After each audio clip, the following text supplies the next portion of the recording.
Yeah, welcome again to the eCarUp basic webinars. The idea of this format is to give you a quick overview of what eCarUp is, what we do, and what our platform can achieve.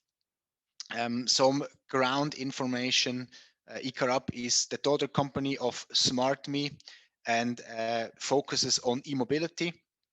We are a technology provider. That means we are not building our own charging network, and we are not operating any stations, but we are building a tool, a platform that enables our partner to manage and build charging stations efficiently. As we are from SmartMe, we come out of the metering area, and therefore we started the platform in the semi-private and private charging area, and we slowly developed a little bit into the public, but our main strategic focus will remain in semi-private and private applications.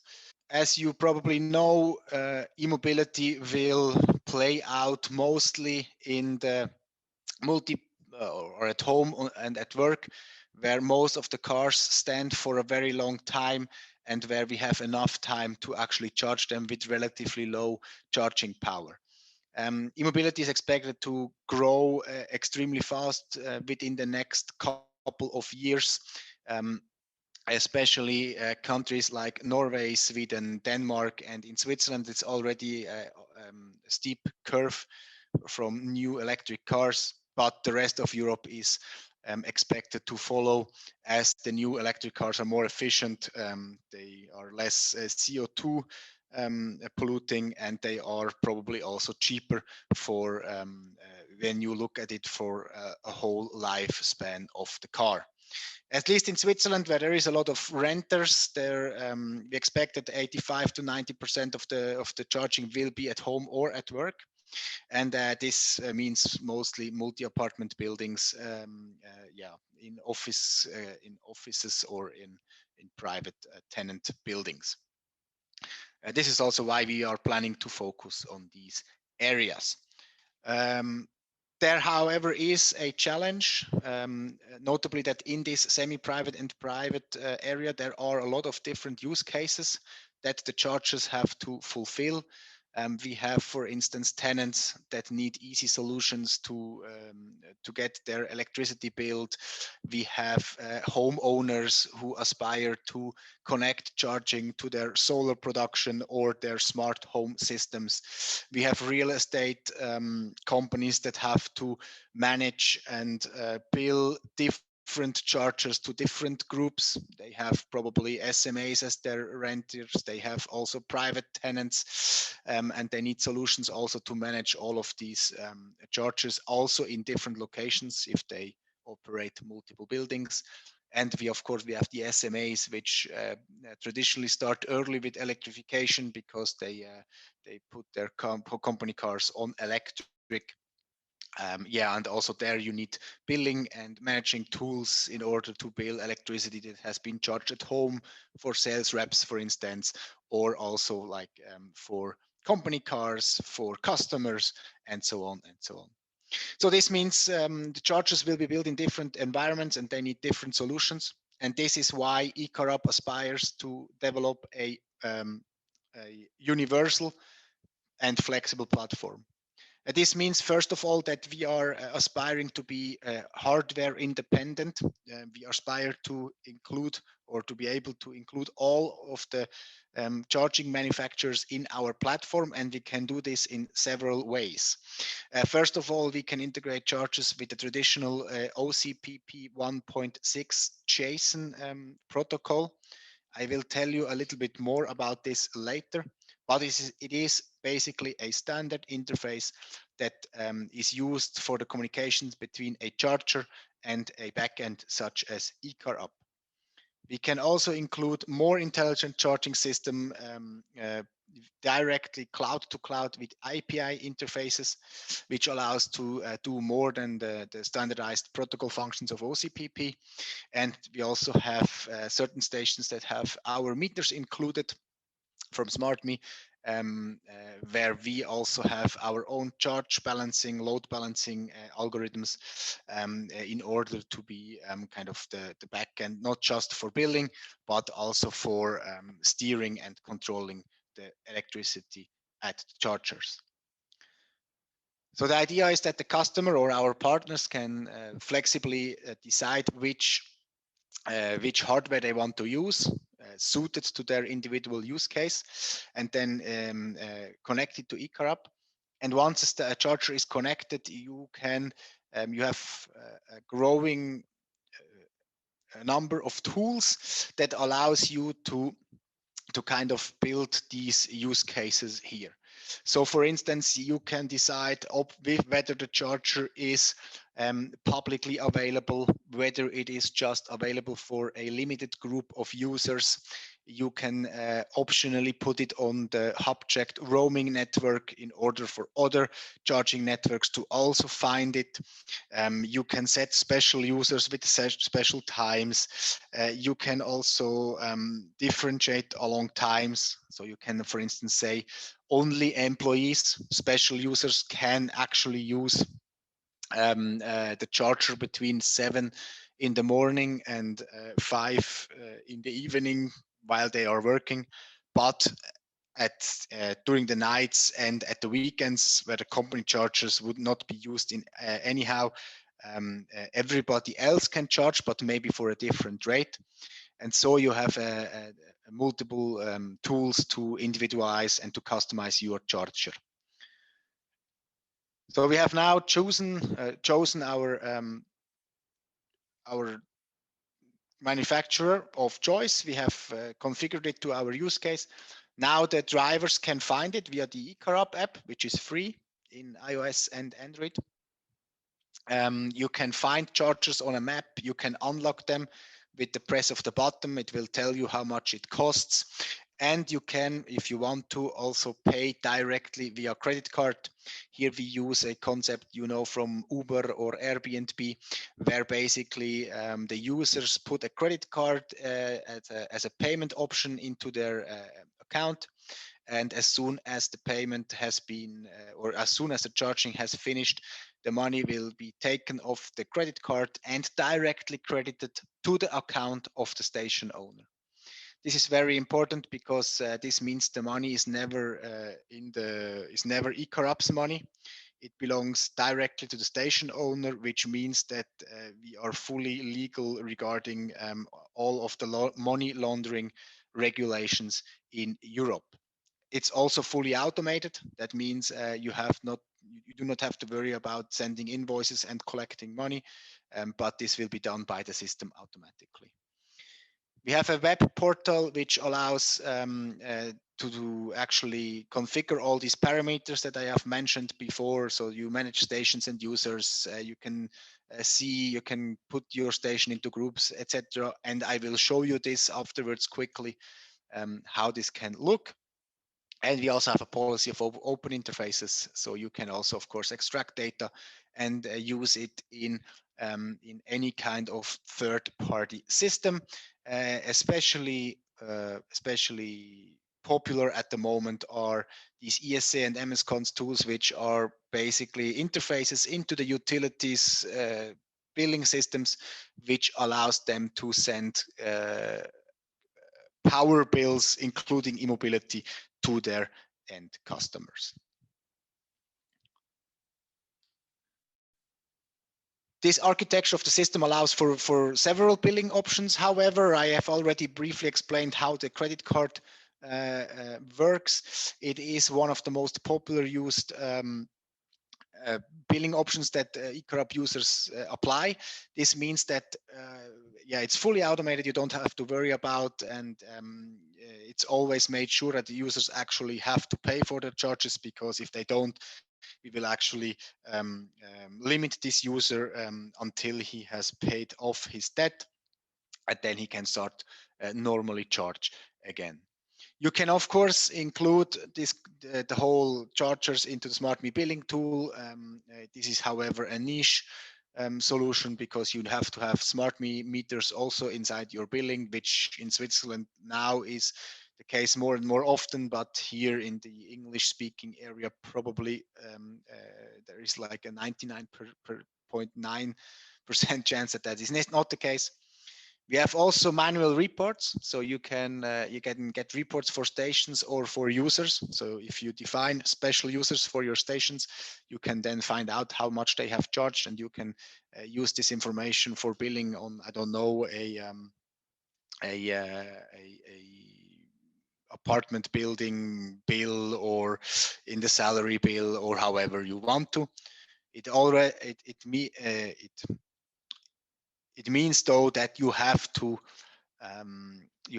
generate these reports, and you have to manually bill them to some account in this case. And the other big trend is the automated interfaces. So eCarUp is the tool to manage and organize chargers and users, but the billing data will actually be extracted and used in another system. As I said, at the moment, this is mostly utilities payment solutions. We have an optional roaming, as I already explained. This means if you are a station owner with eCarUp, you can optionally, and this is important, it is an opt-in, it is not automatic.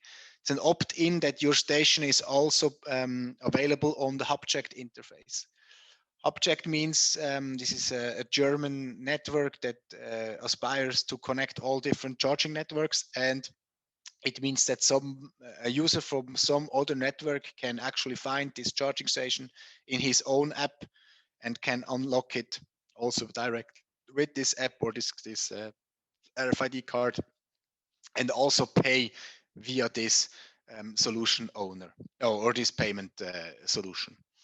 And it also means that the eCarUp app itself is also roaming capable. That means if you have the app, you can actually not only find eCarUp charging stations, but you can also set a filter that allows you to find Ocpp charging stations from other payment solutions, payment providers, and you can then also unlock them with the eCarUp app and use it for charging. However, there is a disclaimer: roaming is expensive, as you know it from mobile roaming. It means that if you publish, or if you make your charger available publicly on Ocpp, you have to be aware that the other roaming networks will take a cut, and that the charging for the end customer will most likely become more expensive, because, as I said, yeah, this roaming platform is in between, and also the other networks, they take a cut. As eCarUp also takes a cut if we have to deal with all the transaction fees. Yeah, just be aware that it can be expensive and sometimes confusing for end customers. We do also offer an instant payment solution, which means you can print a QR code, or you can get a QR code that belongs to your station or stations, and you can put it on the charger. And this can either be scanned by the app, of course, but it can also be scanned without having to have the eCarUp app. So you can you can scan it with a camera on your phone or a QR code scanner, and then you will be directed to a mobile homepage, and you can there insert your credit card credentials one time, and then charge or you can start an instant charging, which means you don't have to download the app, create an account, put a credit card there, but you can easily and also fast get electricity flowing, which of course is ideally suited for users that not often will use this charger.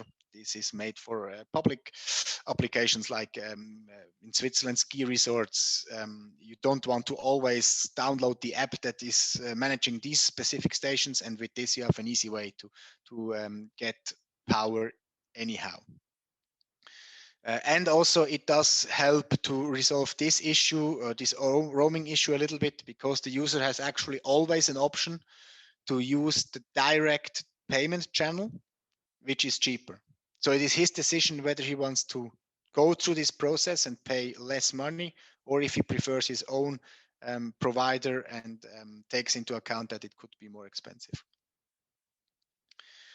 As I said, we want to be hardware independent when it comes to charging stations, meaning we have from very intelligent systems from the Norwegian market to the big German brands, the Netherlands, and also some Swiss manufacturers.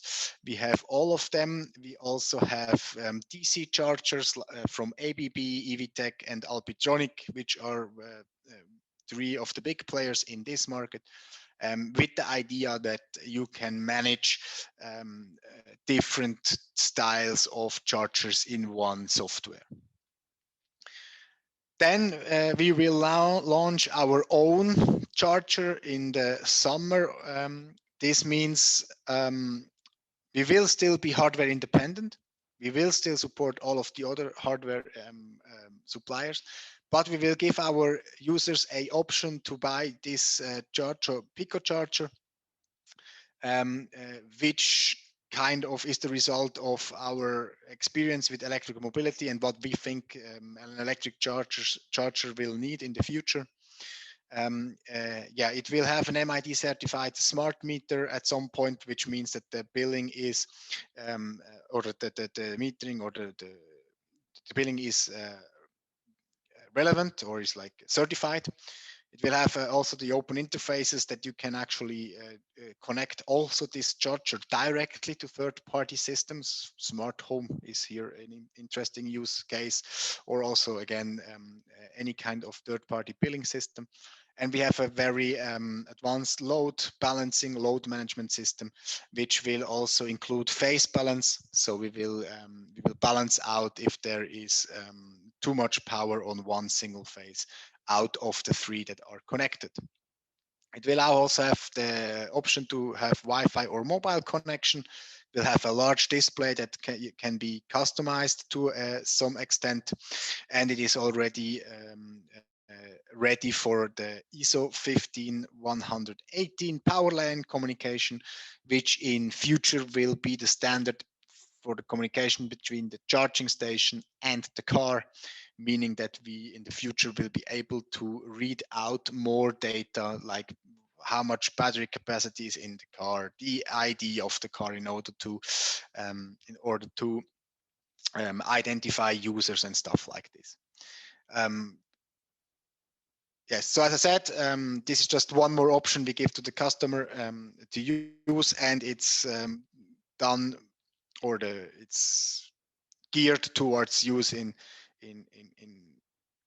appliances where there is many charging stations in one installation in a multi-story building, in a large office complex or something like this.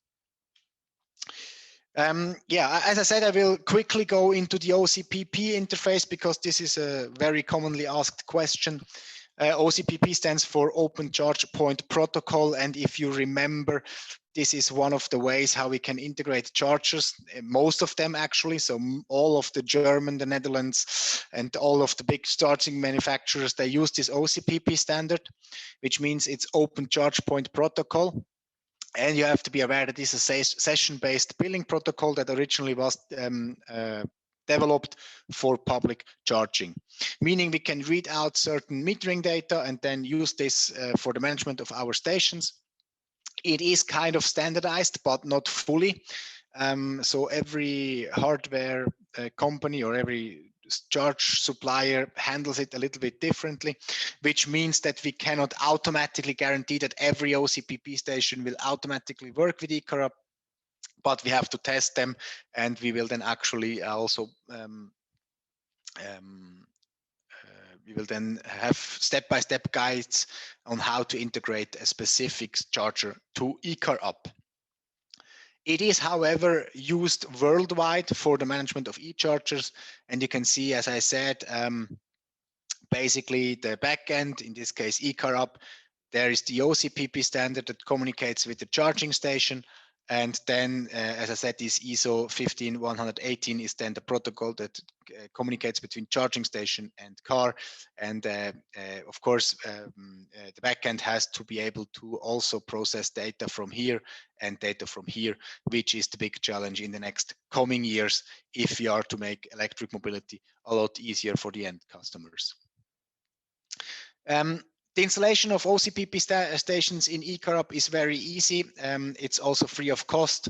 So if you find a step-by-step guide for your station, or you have a station that we have already included and tested, you can simply follow this guide, and then you have a station in your account which you then can start customizing to your own use case. For this, I will show you this later. You in the web portal, you find a menu that is called OCPP, and there we will give you an URL that you can see here. And this is basically the gateway between your account, your eCarUp account, and your charger. And you have to, at some point, you will have to take this endpoint, this URL, and put it somewhere on your charger interface, and this will then connect the two platforms. I will show you also the eCarUp wiki. There we have all of the step-by-step guides, and we are aspiring also to translate them into English very soon. Briefly back to the app, as I said, it is tailored to the driver. It's made so that you have to click as less as possible until the power flows. And the idea is to give an easy way to find and unlock stations without having to have multiple RFID cards with you. It is, however, as I explained, not the end solution, as in the future we will be able to read out these car IDs, and then the apps and RFID cards will hopefully become less relevant.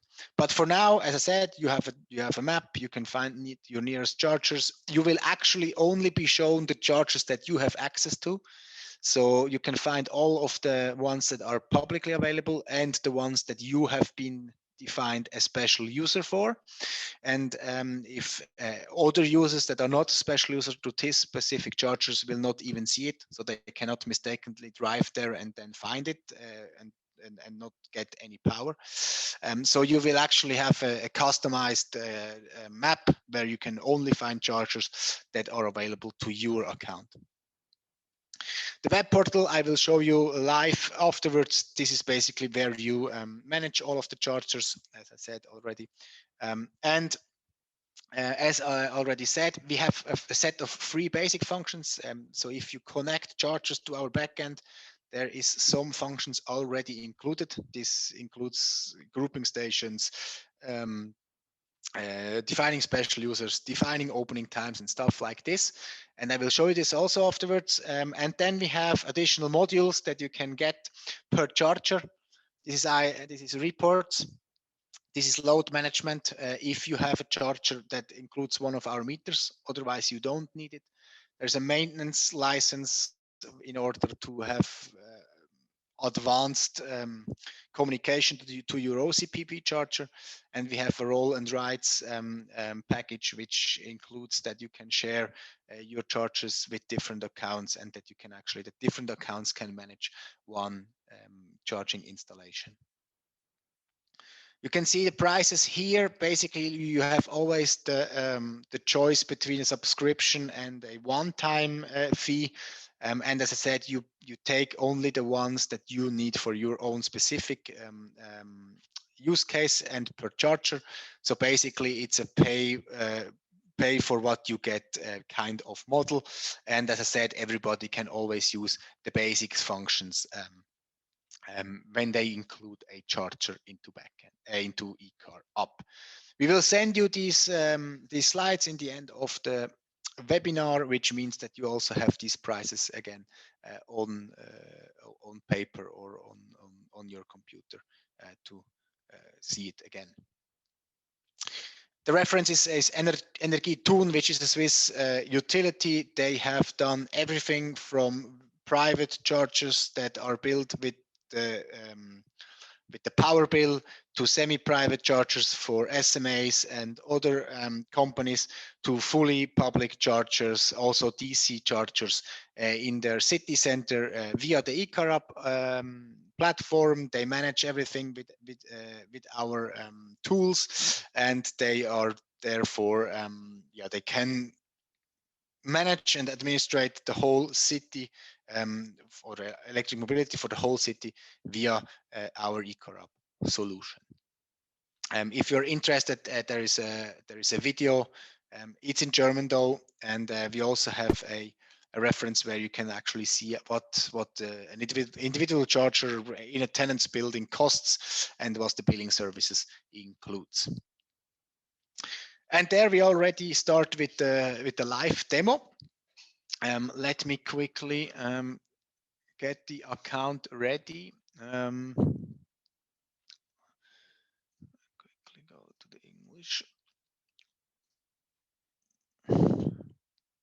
And let's maybe start with our homepage. So if you go to eCarUp.com, your browser, if you come from a country outside Switzerland, your browser will automatically go to the English homepage, and then you can actually find a lot of information. You will, for instance, find the pricing on the first page if you scroll down, and you can then either click here for support at the top navigation, which then brings you directly to the eCarUp wiki, as I said.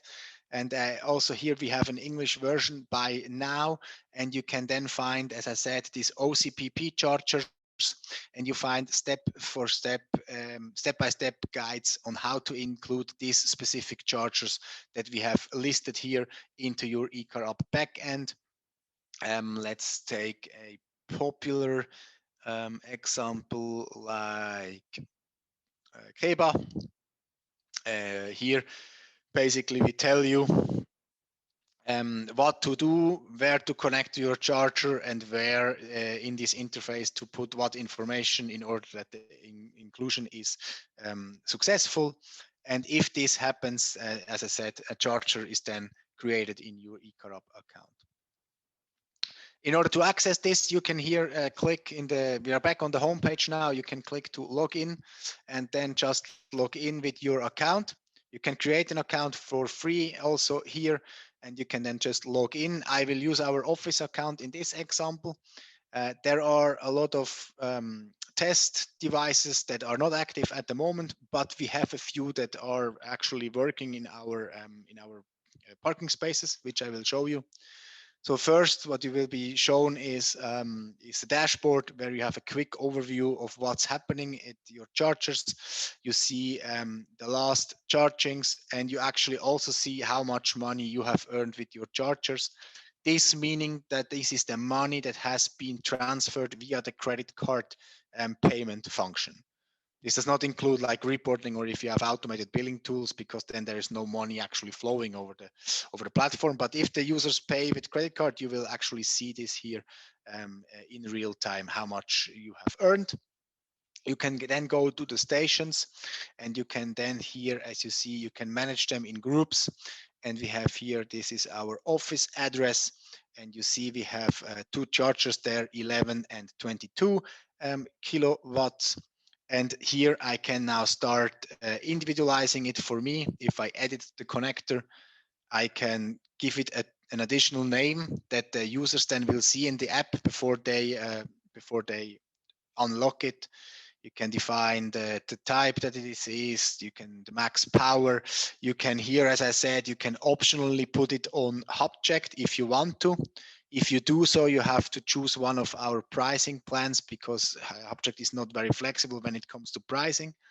For everybody else, you can set individual prices per energy and also per hour.